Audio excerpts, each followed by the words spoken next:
The winter of 1883 came down on the Dakota Plains like a hammer. It was not a season that arrived with gentle persuasion or poetic grace. It was a conquest. The sky, once a boundless canvas of blue, became a low, oppressive ceiling of bruised purple and iron gray. The wind, born in the unfathomable cold of the Arctic, did not whisper through the cottonwoods. It howled a predatory song, a relentless siege against the flimsy resolve of wood and man.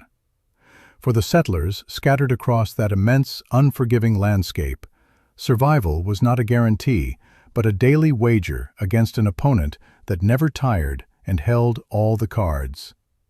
Their enemy was the cold, a presence so profound it felt physical, a tangible weight that pressed on the walls of their cabins and the walls of their hearts. In the small, hopeful settlement of Providence, the fight was a familiar one. The men had spent the autumn felling trees, their axes ringing out in the crisp air, a rhythm of defiance against the coming silence. They had built their cabins in the way their fathers and grandfathers had taught them. Stout logs, notched and fitted, the gaps chinked with a mixture of mud, moss, and prayer. These homes stood as proud, angular assertions of human will against the horizontal emptiness of the prairie. Inside, great stone fireplaces dominated the main rooms, their hearths wide enough to take a man's full stride. They were hungry beasts, these fireplaces, demanding a constant tribute of seasoned oak and ash. Yet the cold did not knock before it entered. It came through the walls like a thief, seeping through the microscopic cracks in the chinking that the wind had worried open.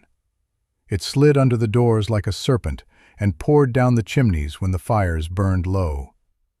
The frost was not merely on the window panes. It was a living thing that grew inward, a crystalline fungus that crept across the interior walls, painting eerie, beautiful patterns of defeat. Families huddled close to their ravenous fires, their faces scorched by the heat, while their backs remained numb with a chilling cold that seemed to emanate from the very bones of the house. The consumption of wood was staggering, a desperate, losing battle. A man might spend a full day chopping and hauling, only to see the fruit of his labor consumed in a single, frigid night. The community struggled as one, a collective held together by shared hardship. They spoke of the last winter, and the winter before that, as if reciting the names of famous battles. They traded remedies for frostbite and debated the merits of different woods. They watched their stockpiles dwindle with a shared, unspoken anxiety. Their methods were the old methods, the proven ways passed down through generations. They fought the cold with fire, a direct and honest confrontation. When the cold pushed harder, they simply fed the fire more, believing that the only solution was a greater application of the same force. It was a war of attrition, and they were slowly, inevitably, losing. The cold was infinite, their wood was not. Among them lived a woman named Ilara. She was a widow, her husband taken not by the winter, but by a summer fever 2 years prior. He had been a quiet man, an engineer from a distant city who had come west not for gold, but for the quiet clarity of the horizon. He had left her with a young son, Leo, and a small collection of books filled with diagrams and strange theories about heat, earth, and airflow. Ilara was as quiet as her husband had been, an observer in a community of talkers. She was seen as gentle, perhaps a little fragile, an object of the community's collective, pitying protection. They made sure she had enough wood, a gesture of kindness that also served as a constant reminder of her perceived helplessness. But Ilara had been observing the winter with an engineer's eye, not a victim's. She saw the futility of their war. She watched the columns of thick, gray smoke rising from every chimney and saw not warmth, but waste. She felt the drafts that cut through even the best-built cabins and understood they were highways for the cold. She saw their proud log walls exposed to the full, brutal force of the wind and knew they were fighting a battle on the worst possible ground. Her husband's books were not just memories, they were manuals. They spoke of ancient Roman hypocausts, of Russian masonry heaters, of the simple, profound wisdom of the earth itself. One day in late summer, as the other men were reinforcing their cabins, Elara took a spade and began to draw a shape in the dirt on her small plot of land. It was not the familiar square of a cabin. It was a long rectangle, oriented to the south, with a strange, smaller square offset at one end. Silas, the settlement's most respected builder, a man whose hands were as hard and reliable as granite, paused on his way to the woodlot.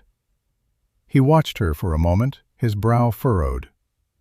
"What foolishness is this, Elara?" he asked, his voice not unkind, but heavy with the certainty of his own expertise. "A man can't build a proper house from a hole in the ground."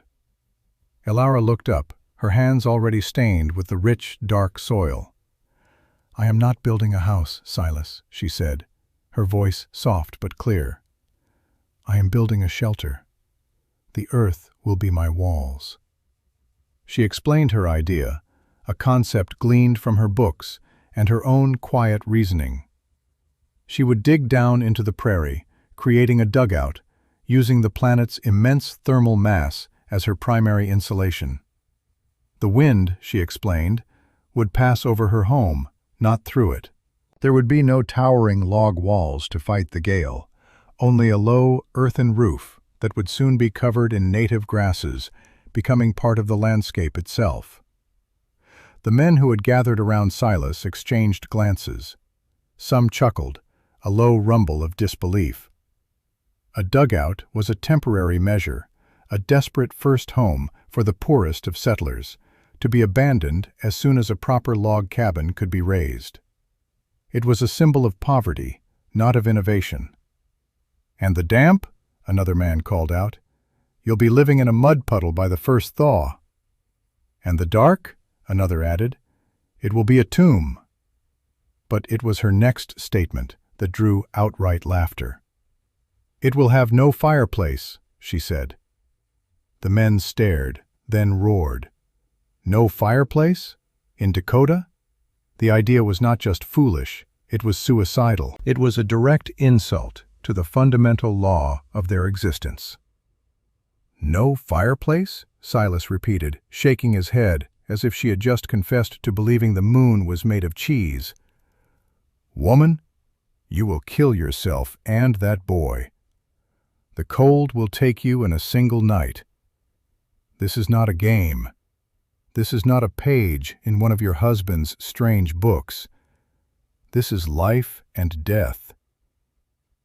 He was not trying to be cruel. He was trying to save her from a madness he could not comprehend. The community's skepticism was a wall far more formidable than any she planned to build. It was a solid, unyielding structure of tradition and hard-won, if flawed, experience. They saw her project as a widow's grief-stricken folly, a dangerous fantasy. Their mockery was not born of malice, but of fear. Her idea challenged everything they knew, and in a place where a single mistake could be fatal, challenging the known was a terrifying prospect. They offered to build her a small, proper cabin, to add her to the list of widows and orphans they cared for. It was a genuine offer, but for Elara, it was an offer of surrender. She politely refused. Their concern turned to frustration, and their frustration curdled into a kind of resigned pity. They would watch her fail, and then they would help pick up the pieces, shaking their heads at her stubbornness. So Elara worked alone. As the autumn sun slanted lower each day, casting long shadows across the prairie, she dug. The work was brutal, a relentless conversation with the earth. The topsoil was rich and dark, but a foot down it gave way to a dense, stubborn clay, interwoven with a thick mat of prairie roots that fought her at every turn. Her spade would strike a rock with a jarring thud that vibrated up her arms and into her shoulders. Her hands, soft from a life of less physical toil, blistered, then bled, then hardened into calluses. She was a small, determined figure against the vastness of the land, her movements rhythmic and patient. Dig, lift, toss. Dig, lift, toss. Leo, her son, played nearby, gathering interesting stones or chasing grasshoppers, his presence a silent, constant reminder of the stakes. While she toiled in her slowly deepening hole, the sounds of the community's preparations formed a constant, contrasting backdrop. The sharp, percussive ring of axes on wood, the rhythmic rasp of saws, the hearty shouts of men as they hoisted another heavy log into place on a neighbor's new barn. They were building up, reaching for the sky, creating structures of visible strength and conventional pride. They worked in groups, their shared labor a communal ritual that reinforced their bonds and their beliefs. They would pass her plot of land, sometimes pausing to watch her for a moment, a solitary woman digging her way down, away from the sky. They would shake their heads and walk on, their belief in her foolishness reaffirmed by the sight of their own progress. But Elara's work was not just brute force, it was precision. Every shovel of dirt was part of a meticulous plan. The hole was not just a hole, it was the foundation of a system. Once she had excavated the main living space, a long rectangle some 4 feet deep, she began to dig the channels. These were narrow trenches, cut into the clay floor, running in a serpentine pattern from one end of the dugout to the other. This was the part of her plan that no one could see, the secret heart of her creation. It was the part that came directly from a diagram of a Roman villa in one of her husband's books. The men saw a woman digging a ditch. She was building an engine for warmth.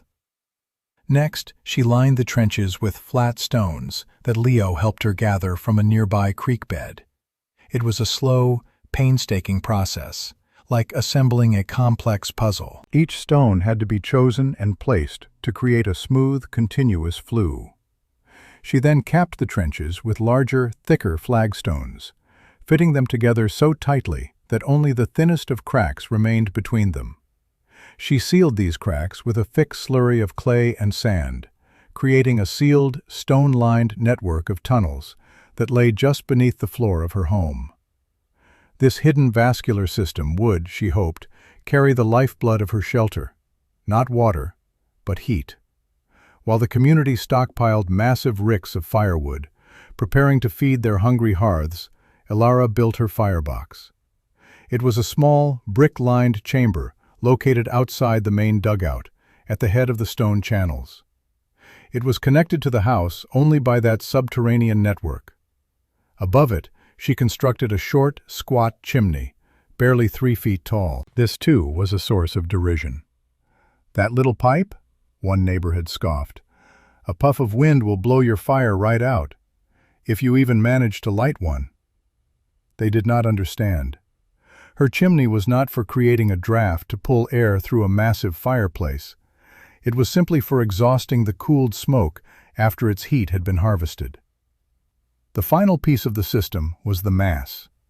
At the far end of the dugout, where the stone channels converged before exiting through the short chimney, she built a thick wall of stone and packed earth. It was not a structural wall, but a thermal one. It was designed to be a sponge, a battery for heat.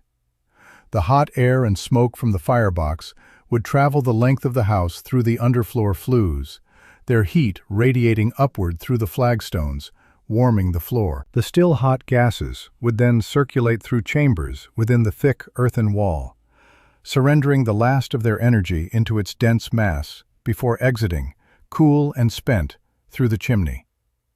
The walls of the dugout itself were lined with sod bricks, cut from the prairie she had excavated. The roof was made of thick cottonwood timbers, a layer of tar paper, and then the earth itself, replaced and seeded so that, come spring, her home would be capped with a living blanket of green. The only visible parts of her home were a single, south-facing wall, with 2 small, deep-set windows to catch the low winter sun, and a sturdy, well-insulated door. To the rest of the world, she had all but disappeared into the ground. Her work was done just as the first snows began to fall, delicate white flakes that melted on the still warm earth of her roof. The great storm did not arrive like a visitor. It was a sudden, violent occupation. It began with a sky the color of a lead ingot and a silence that was more terrifying than any noise. The air grew heavy, static, and unnaturally still. The animals knew. The prairie dogs had long since vanished, and the birds were gone. Then came the wind. It was not a gust or a breeze, but a solid wall of moving air, a physical force that struck the settlement like a battering ram. It picked up the loose topsoil and the early snow and hurled it horizontally across the plains, a blinding, stinging blizzard of ice and grit that scoured the landscape and erased the horizon. The temperature plummeted. It fell not by degrees, but by tens of degrees. The mercury in the thermometers withdrew to the bottom of the glass like a frightened animal. It was a cold that was absolute, a cold that froze the sap in the trees until they cracked apart with a sound like a rifle shot. It was a cold that found every weakness, every tiny flaw in the settlers' defenses. Within hours, the proud log cabins of Providence became frigid traps. The wind, like a knife, sliced through the chinking, no matter how carefully it had been applied. The cold poured in, relentless and unforgiving. Inside Silas's home, considered the best built in the settlement, the family huddled around a roaring fire. The fireplace, which had been a symbol of security, now seemed a point of vulnerability. It consumed logs at an alarming rate, yet its heat barely reached the far corners of the room. A bucket of water placed 10 feet from the hearth froze solid. The frost on the walls was no longer a delicate pattern, it was a thick, white armor of ice. Silas's wife and children were wrapped in every blanket they owned, their breath pluming in the air. He fed the fire constantly, his face grim, watching his carefully stacked woodpile vanish with terrifying speed. He could feel his house groaning under the strain, the timbers contracting in the cold, the wind screaming at the walls, seeking entry. Throughout the settlement, the story was the same. Families fought a desperate, losing battle. The roar of the wind was a constant, deafening reminder of their fragility. The woodpiles, which had seemed so immense in the autumn, were shrinking before their eyes. The cold was a physical presence, an invading army that could not be stopped. They were isolated, each family locked in its own small, freezing box, listening to the storm rage and praying for a dawn that seemed as if it might never come. The methods of their fathers, the traditions they had trusted, were failing them. They were exposed, vulnerable, and deeply, terribly cold. In her dugout, Ilara listened to the muffled roar of the storm as if from a great distance. The wind howled and screamed far above her, but it could find no purchase on her low earthen roof. The world outside was a maelstrom of white fury, but inside her shelter, a profound and steady calm prevailed. Earlier that day, as the storm gathered, she had lit a small, modest fire in the external firebox. It was not a roaring blaze, but a controlled, efficient burn of dried cottonwood and tightly rolled bundles of prairie grass. For a few hours, she fed it carefully, watching the flames, managing the airflow with a small metal vent. Then, once the system was charged, she let it die down. There was no fire inside her home. There was no smoke, no soot, no drafts. There was only warmth. It was a strange and wonderful kind of warmth, unlike anything the other settlers had ever experienced. It was not the scorching, directional heat of a fireplace. It was an even, ambient heat that rose gently from the flagstone floor, warming the air from the ground up. The thick, earthen wall at the end of the room radiated a steady, gentle presence, like a sleeping giant. The air was still and quiet. The temperature held at a comfortable, consistent level, a small miracle of physics in the heart of the Arctic blast. Leo slept soundly in his small bed, not wrapped in a mountain of furs, but under a single, simple quilt. The deep-set windows showed only a swirling wall of white, but they did not radiate cold. The earth that surrounded them on 3 sides was a perfect insulator, its temperature a constant, stable buffer against the lethal cold on the surface. Ilara sat at her small table, reading one of her husband's books by the light of a single oil lamp. The silence was broken only by the faint, distant howl of the blizzard and the quiet turning of a page. She had not built a fortress to fight the winter. She had built a partnership with the earth, a shelter that bowed to the power of the storm and, in doing so, defeated it. It worked. On the 3rd day of the blizzard, the crisis in the settlement reached its peak. The wind had not slackened, and the temperature remained at a level that was actively hostile to life. In Silas's cabin, the last of the firewood was gone. The great fire had dwindled to a pile of pale, gray ash. The cold, which had been held at bay, now flooded the room, claiming it completely. His youngest daughter had developed a hacking cough, and her skin was frighteningly pale. Desperation gnawed at him. He had done everything right, everything he was taught, and it was not enough. His pride had frozen solid, just like the water in the bucket. He looked at his suffering family, and he knew he had been wrong. He thought of the foolish woman in her hole in the ground. He had pitied her, laughed at her. He imagined her frozen, huddled with her boy, a tragic monument to her own foolishness. But a strange, desperate thought took root. What if she wasn't? What if her madness had a method he couldn't see? It was a sliver of a hope, but it was all he had. Bundling himself in every layer he owned, he told his wife he would be back. He plunged out into the storm, a man venturing into hell to ask for help from someone he was certain was already dead. The wind tore at him, the cold burning his exposed skin like acid. He could barely see 5 feet in front of him, navigating by memory and instinct. He stumbled toward Ilara's plot of land, shouting her name into the wind, the sound swallowed by the gale. He saw nothing, only the swirling, endless white. He nearly walked right past it. What stopped him was a feeling, a faint, almost imperceptible warmth rising from the ground beneath his feet. He stopped, confused. He brushed the snow away with his boot and felt it again, a definite, miraculous warmth emanating from the snow-covered earth. He looked around and saw the small, squat chimney, a thin, almost invisible wisp of vapor rising from it, a stark contrast to the thick, black smoke that had belched from his own chimney. There was life here. He found the door, half buried in a drift, and pounded on it with a frozen fist. It swung open, and he was met not by a blast of frigid air, but by a gentle wave of calm, even warmth. He stumbled inside, his eyes, accustomed to the blinding white of the storm, taking a moment to adjust to the soft lamplight. He saw Ilara rising from her chair. He saw the boy, asleep and peaceful in his bed.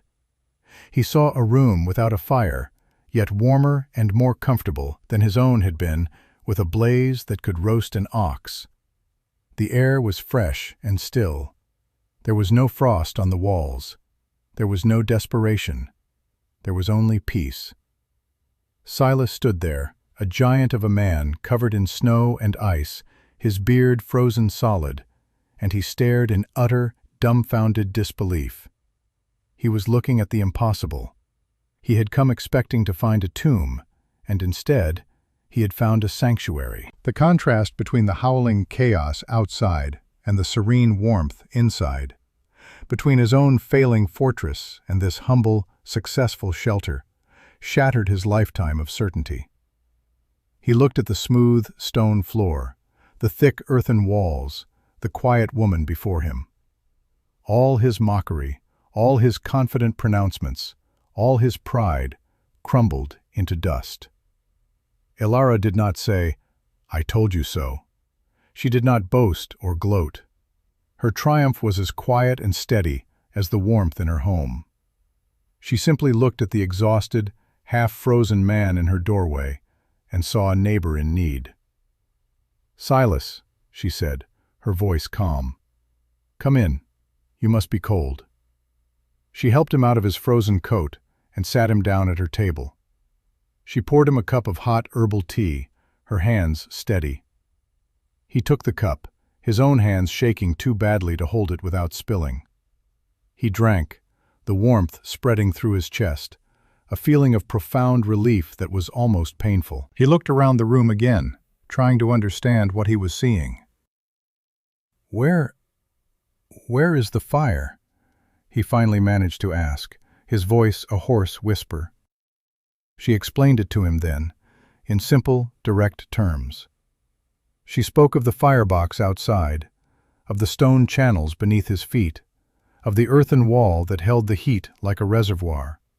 She spoke not of magic, but of principles, of insulation, of thermal mass, of efficient combustion.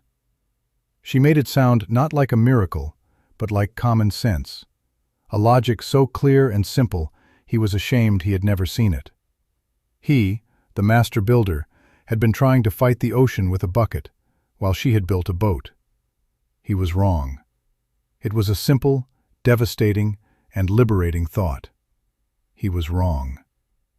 When the storm finally broke 2 days later, a pale, weary sun shone on a world transformed, buried in white.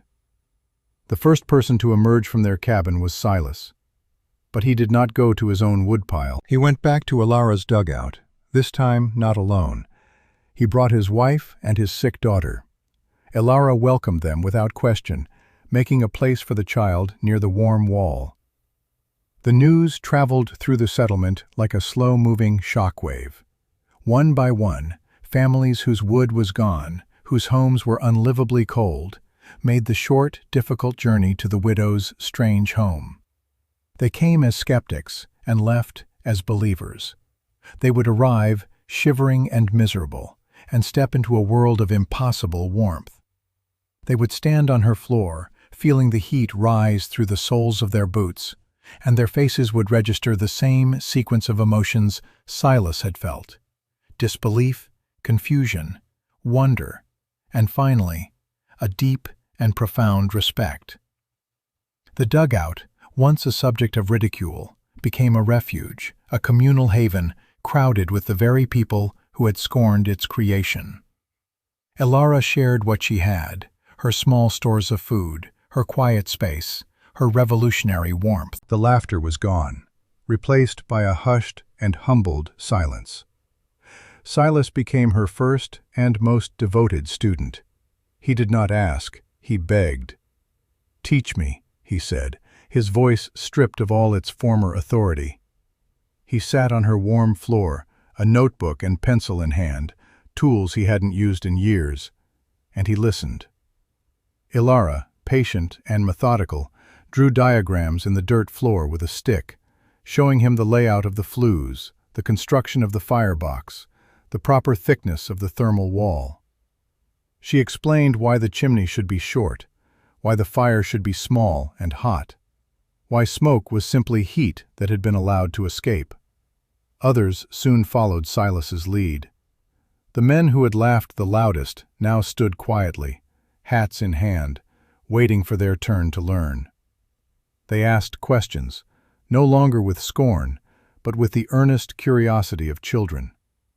They traced the lines she drew in the dirt, their calloused fingers following the path of the heat. They learned a new vocabulary, not of notching logs and raising beams, but of thermal mass, insulation, and passive solar gain.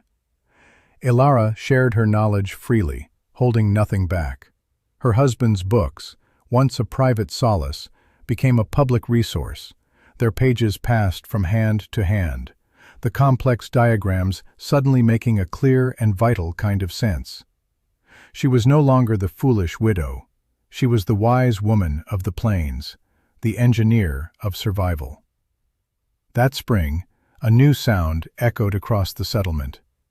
It was not the ring of axes felling trees, but the rhythmic scrape of shovels on earth. The season of rebuilding began, but they were not rebuilding in the old way. Under Ilara's quiet guidance and Silas's newly impassioned direction, the people of Providence began to dig. They were not all dugouts. Some adapted the principles to their existing cabins. They built thick, insulating walls of sod around their log structures. They dug down and laid stone floors over channeled flues, routing their fireplaces through a thermal mass before allowing the smoke to exit. The physical landscape of the settlement began to change. The tall, proud cabins were now augmented by low, earthen structures, nestled into the landscape rather than fighting it. New homes were built following Ilara's design, oriented to the south, with low profiles that gave the wind nothing to grab.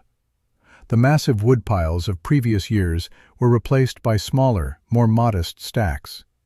The entire community was engaged in a collective act of unlearning, dismantling the flawed wisdom of the past to embrace a new, more intelligent way of life.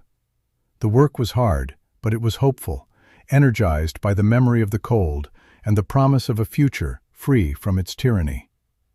The story of Providence and its warm homes began to spread. A surveyor passing through the next winter stayed a night in Silas's retrofitted cabin and could not stop talking about the miracle of the warm floor. He carried the tale to the next town, and the town after that.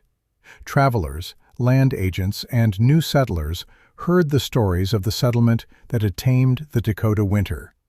They came to see, to learn. They saw a community that was not just surviving, but thriving. They saw homes that required a fraction of the wood, yet provided an abundance of steady, reliable warmth. Ilara's idea, born of observation, necessity, and a few old books, became a quiet revolution that rippled across the plains. It was never given a grand name. It was simply called the Providence Way, or sometimes Ilara's method. She never sought credit or praise. Her satisfaction came from seeing the children of the settlement playing through the winter with rosy cheeks, not blue lips. It came from seeing the look of security on the faces of her neighbors, a look that had replaced the haunted anxiety of the past. She remained a quiet member of the community, her home a touchstone, a reminder of the lesson they had all learned. Years later, as the settlement grew into a proper town, with a general store and a church, the original dugout was still there, its grass roof indistinguishable from the surrounding prairie. Ilara, now older, would sit by her south-facing window, watching her son, now a young man, teaching a new family of settlers how to lay the stones for a flue. The lesson had been passed on. It had become part of the land, part of the people. The great hammer of winter still fell upon the plains each year, but it no longer found a community of brittle, defiant fighters. It found a people who had learned the profound wisdom of yielding, of partnership with the earth. They had learned that true strength was not found in how tall you built your walls, but in how deeply you were willing to understand the world around you. They had learned from the quietest voice among them that the most powerful solutions are often buried right under your feet, waiting for someone humble enough to dig.